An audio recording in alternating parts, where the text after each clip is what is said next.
L'Islande vue du satellite. L'hiver, l'été, ici dans le jour permanent, tandis que la France est dans la nuit noire. Voici le Landmannalaugar, une des plus belles régions d'Islande, véritable paradis pour les randonneurs. L'Islande propose une nature intense, dessinant de somptueux paysages volcaniques et lacustres, taillés dans le feu de la lave et dans les glaces, sculptés par des torrents impétueux et par les vents. Les larges vallées, les canyons, les hauts plateaux conservent une empreinte virginale marquée de mystère. Les elfes, les trolls et leurs comparses invisibles, blottis au creux des rochers et aux confins des fjords, sont incontournables. L'obsidienne est une roche vitreuse riche en silice. L'activité volcanique y a forgé des cratères rougeâtres, des montagnes de rhyolite, des volcans et des champs de cendres y côtoient des lacs d'un bleu profond et forment des dépôts stratifiés dans lesquels la pluie et la neige fondue ont creusé des sillons.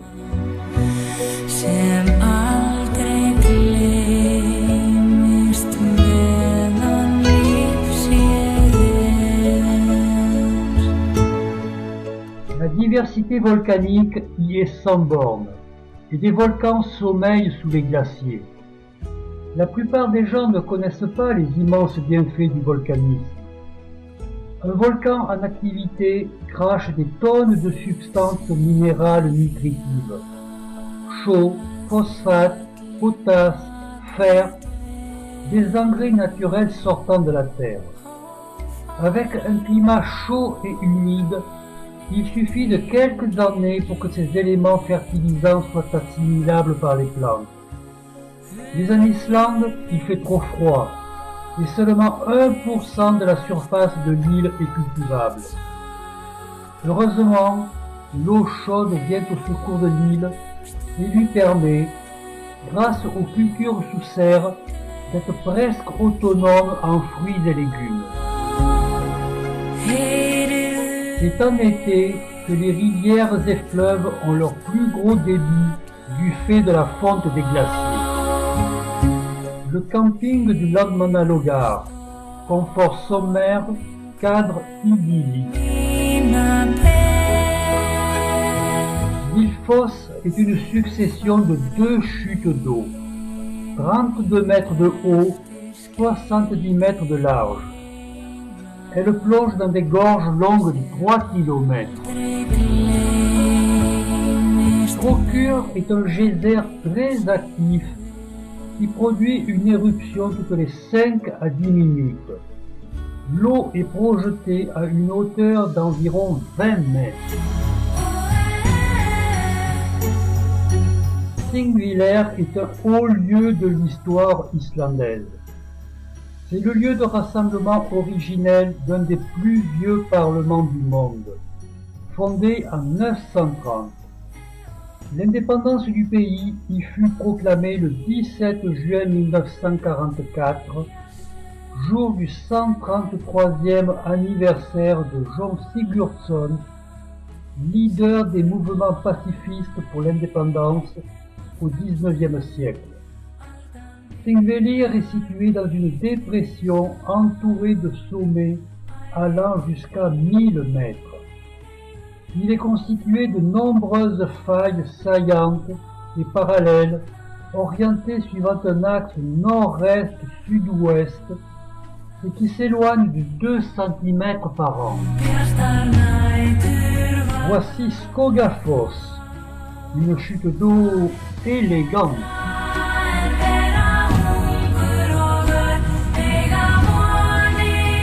En voici quelques autres.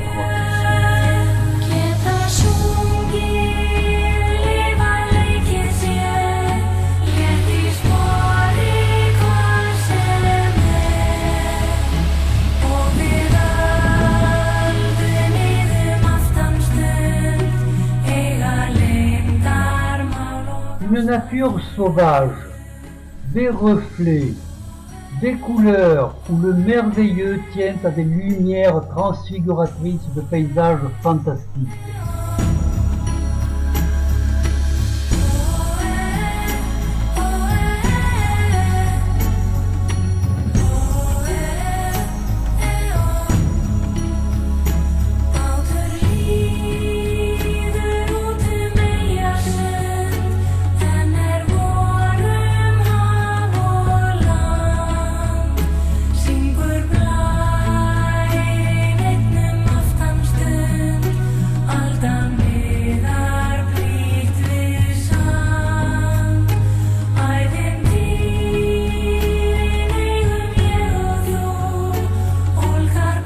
Birolei est une péninsule de la côte sud, aux falaises de 120 mètres de haut, qui abrite une réserve naturelle protégée, où les oiseaux, notamment les macareux, viennent nicher au mois de mai et juin. Vik est un charmant village de 300 habitants, connu pour sa plage, une des plus belles du monde, et pour ses fabriques d'articles en laine de moutons d'Islande. 14 novembre 1963. Une nouvelle éruption volcanique sous-marine donne naissance à une île, Surtsey, au sud du pays. Pendant 40 ans, elle fut la plus jeune île du monde. L'UNESCO l'a classée au patrimoine mondial. Elle est interdite à la population. Seuls les scientifiques peuvent fouler son sol. L'émergence de cette île va leur permettre de comprendre comment la vie végétale et animale se propage sur une terre nouvelle. Le Laki est un volcan qui a connu, en 1783, une éruption considérée comme la plus importante du dernier millénaire. 10 mois d'émissions de gaz sulfurique qui a produit un refroidissement de tout l'hémisphère nord et une grande catastrophe en Islande où un quart de la population et la majorité du septel a péri. Vartifos, les orgues basaltiques et la chute d'eau. Les anciennes fermes sont ouvertes à la visite du public.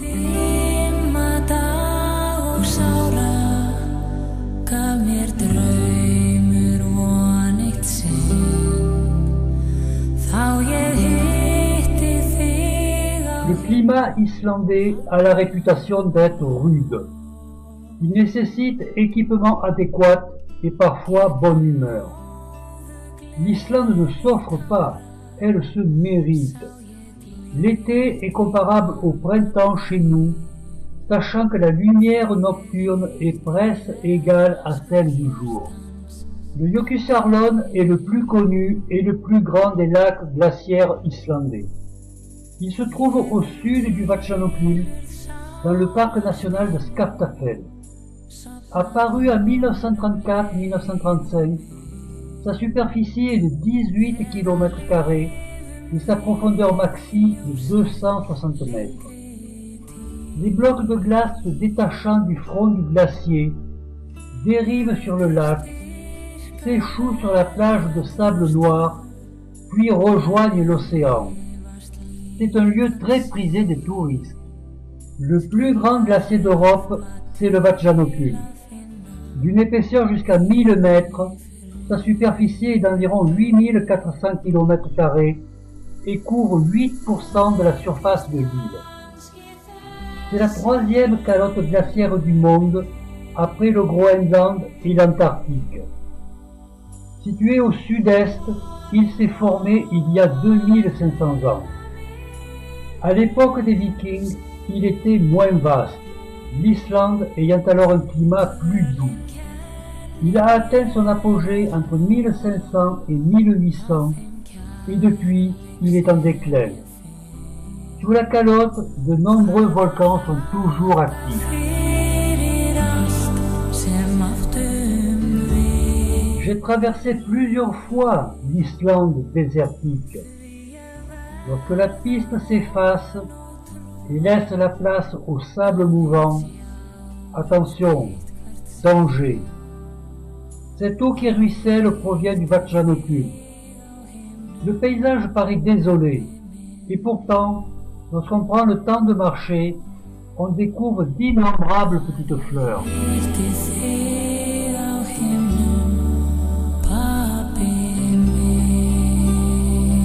Une seule route goudronnée fait le tour de l'île, desservant villes et villages. Dans l'intérieur, il y a des pistes, plus ou moins carrossables, mais bien indiquées et représentées sur les cartes.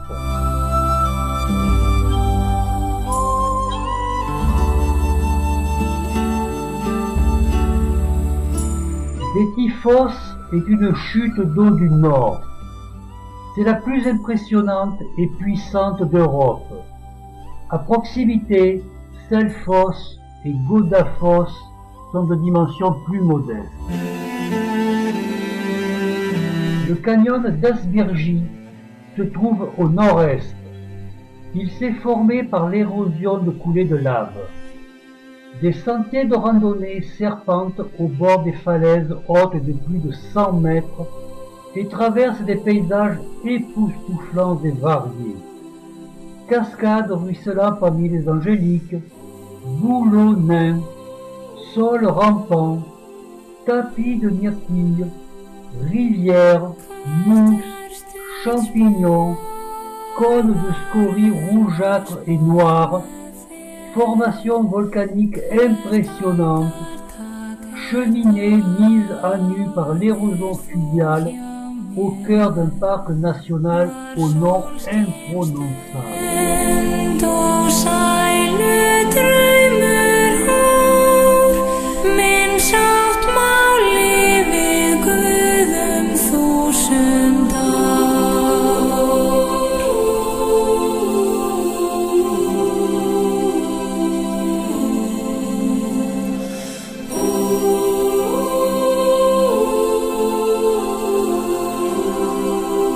Situé dans le nord-ouest, le littoral du Latrabja est constitué de falaises mesurant 14 km de long et d'une hauteur jusqu'à 440 mètres. Elle constitue un lieu de vie pour des millions d'oiseaux marins qui y nidifient, notamment les macareux et les pingouins tordats.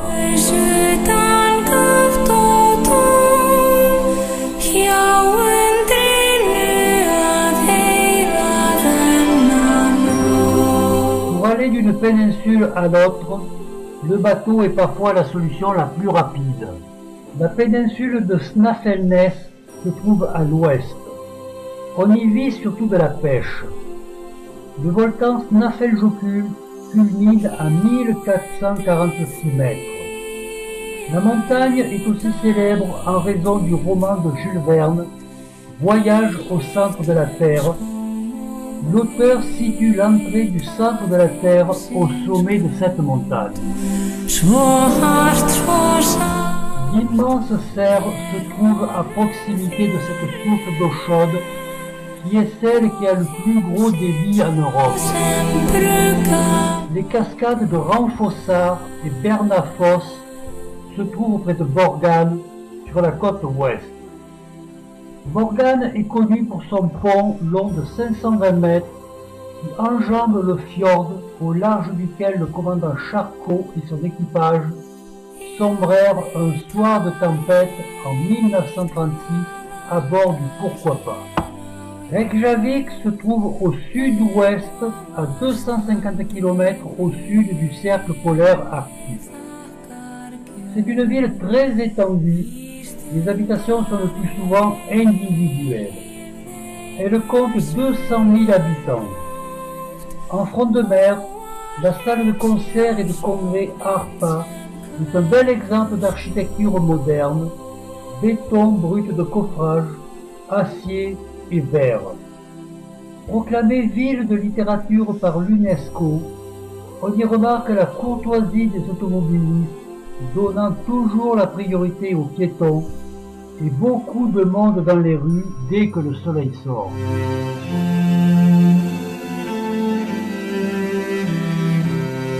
Akureyri, la deuxième ville du pays, se trouve au nord. à 50 km du cercle polaire arctique. Husavik est une ville du nord comptant 2500 habitants. L'activité est centrée sur la pêche et le tourisme, spécialisé dans les excursions en bateau pour l'observation des baleines.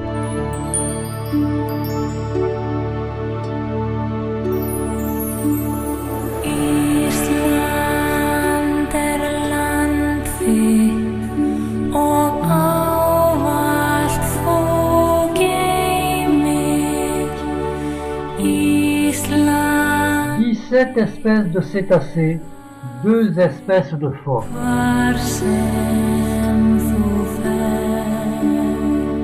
Avec 1,3 million de tonnes par an, la pêche et désormais le tourisme sont les activités majeures et une importante source de devises.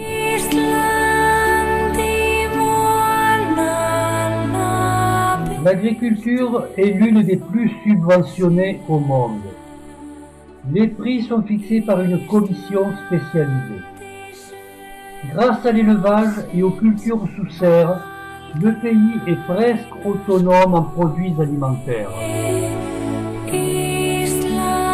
2 fois plus nombreux que la population humaine, les moutons vivent en liberté de mai à novembre. Au nombre de 75 000, le cheval islandais, grâce à un statut protecteur, reste une race pure ayant conservé les 5 allures de l'époque viking, notamment l'amble et le tolt, qui permet de chevaucher sans ressentir les aspérités du terrain. Le lac de Mývatn, 37 km², et les marais alentours constituent une aire protégée depuis 2004 où j'ai photographié ces canards et Gleb Esclavon.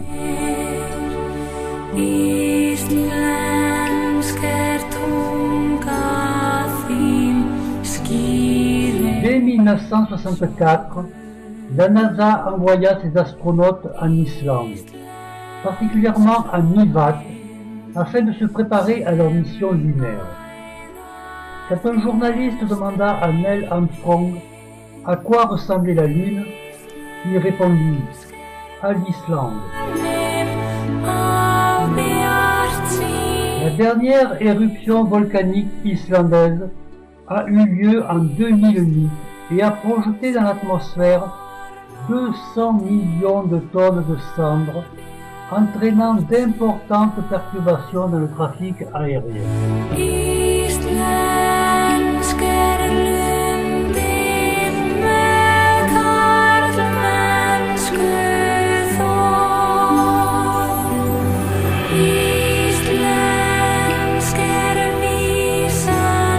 Un fjord est une ancienne vallée glaciaire où l'eau de mer et l'eau douce se mélangent. Une circulation d'eau se produit du fait de la différence de densité. Les côtes islandaises sont déchiquetées en des centaines de fjords, parsemés de villages de pêcheurs. Sans atteindre la réputation et la beauté de leurs homologues norvégiens, les fjords islandais sont majestueux et spectaculaires.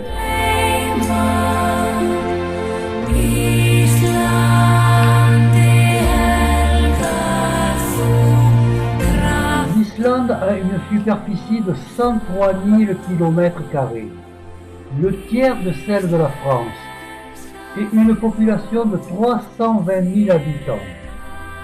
C'est la 18e île du monde et la 2e d'Europe.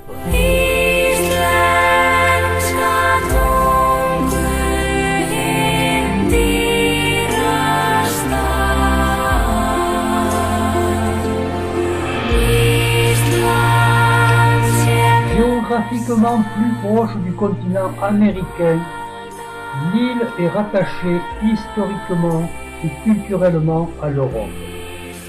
La flore de type arctique compte 470 espèces de plantes et 1000 sortes de mousses et lichens.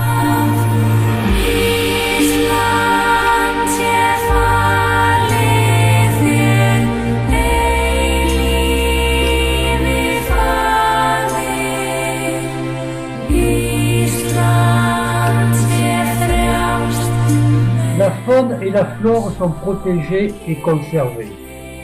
Ici, pas de fourmis, de moustiques, de reptiles et de batraciens. 1300 espèces d'insectes y sont répertoriées, ce qui est peu par rapport à l'Europe.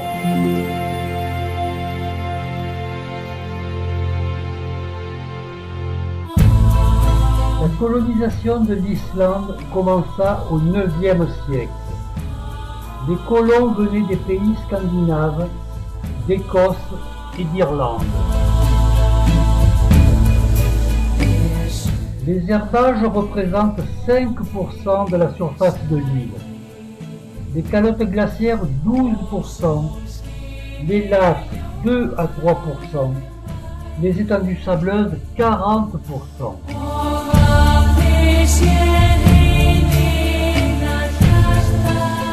L'angélique est une plante herbacée très aromatique.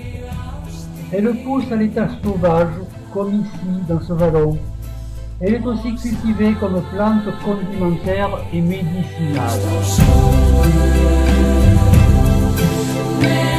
Le Viti est un volcan de la région de Nivat, l'une des plus jeunes et actives. Il s'agit d'un volcan d'explosion, rempli par un lac à l'eau turquoise et chaude, dans laquelle on peut se baigner. Magnifique panorama depuis le sommet du Virkilfell, 1108 mètres, d'où l'on voit le camping de ce soir.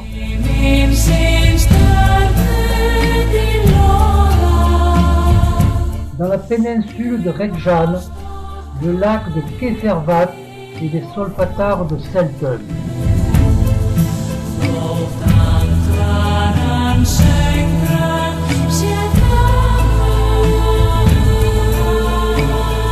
Lammarjal est situé au nord-est. Les importants dépôts de soufre étaient autrefois exploités pour la production de poudre à canon. L'odeur de soufre omniprésente contribue à l'atmosphère unique de ces lieux. Le spectacle est hallucinant, de beauté et de désolation. Des couleurs surréalistes. Tout cela sur fond de solfatare en furie. Des jets de vapeur s'élèvent. Des croûtes de boue cachent des bains bouillonnants dont la température peut atteindre 100 degrés. Gare aux visiteurs imprudents quittant les sentiers balisés, ce qui est évidemment interdit.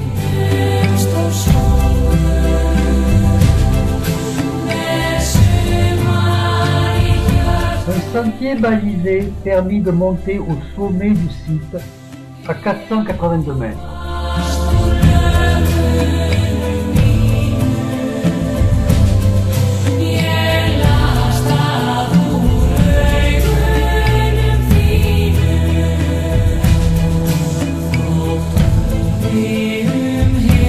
Logements et bâtiments, les serres et même certains trottoirs de la capitale sont chauffés grâce à la géothermie.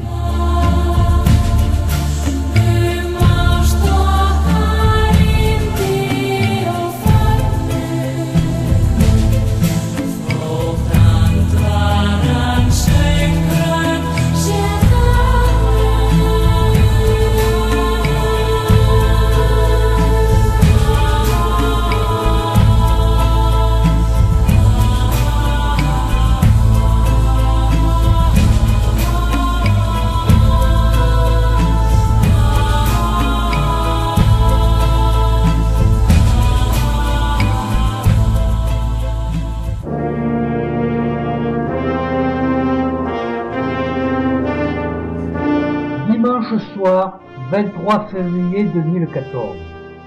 Le ciel s'embrase. On ne sait plus où donner de l'appareil photo.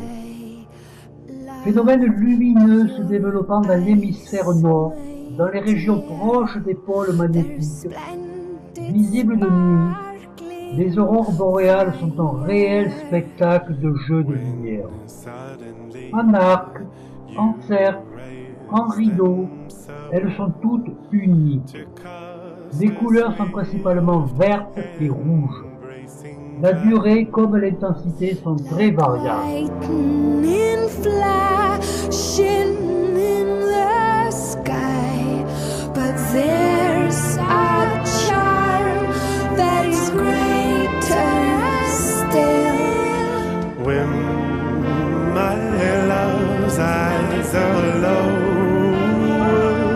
L'Islande est un pays totalement dépaysant, façonné par l'insularité et quelques siècles d'isolement. Le sentiment d'appartenir à une communauté solidaire où la famille compte beaucoup est très fort.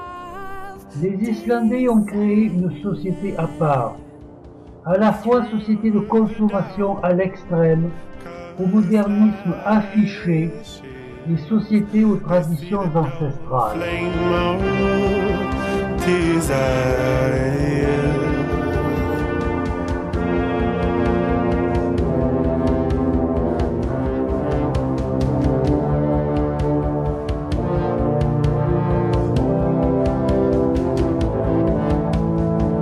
Il y a une authentique gastronomie islandaise.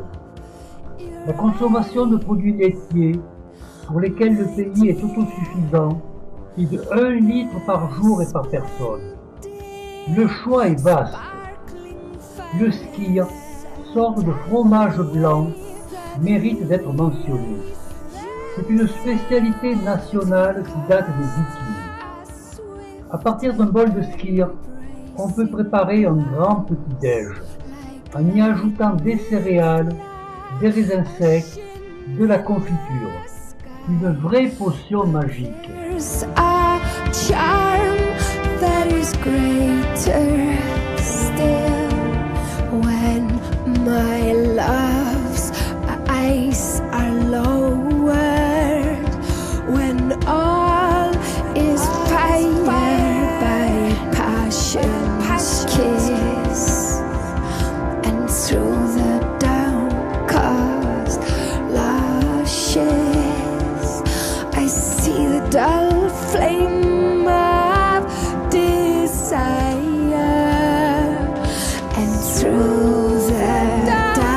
Depuis le Moyen-Âge, le monde nordique n'a cessé de compter. Cette tradition d'origine germanique et celtique s'est manifestée dès l'origine du peuplement de l'Islande. Des sagas à Halldór Laxness, elles nourrissent une imagination toujours féconde, comme c'est le cas aussi dans les pays scandinaves. Abondance de matière narrative, tonalité lugubre, voire sinistre, rapidité, précision, économie, et ce réalisme frustre à la limite du sordide. Les contes populaires islandais s'interdisent toute idéalisation et tout féerique à l'occidental. Ils évoluent dans le loufoque et le surnaturel, où le monde des morts et des vivants se recoupe et se chevauche, comme celui des païens et des croyants. Le lecteur apprécie, dans leur verdeur et leur manque d'attrait, ces témoins si proches des esprits, et s'ils se trouvent dépaysés, tant mieux. Cette culture, proche de la nôtre, nous apprend beaucoup sur nous-mêmes. Ici, pas de château, mais des sagas, des paysages et des couleurs magiques. La glace, le feu et l'eau ont façonné une nature somptueuse. On vient ici pour profiter de paysages lunaires, pour assister au jaillissement des geysers, au bouillonnement des marmites de boue, pour partager l'environnement de millions d'oiseaux de mer. Bref, le voyageur explorateur exigeant est comblé.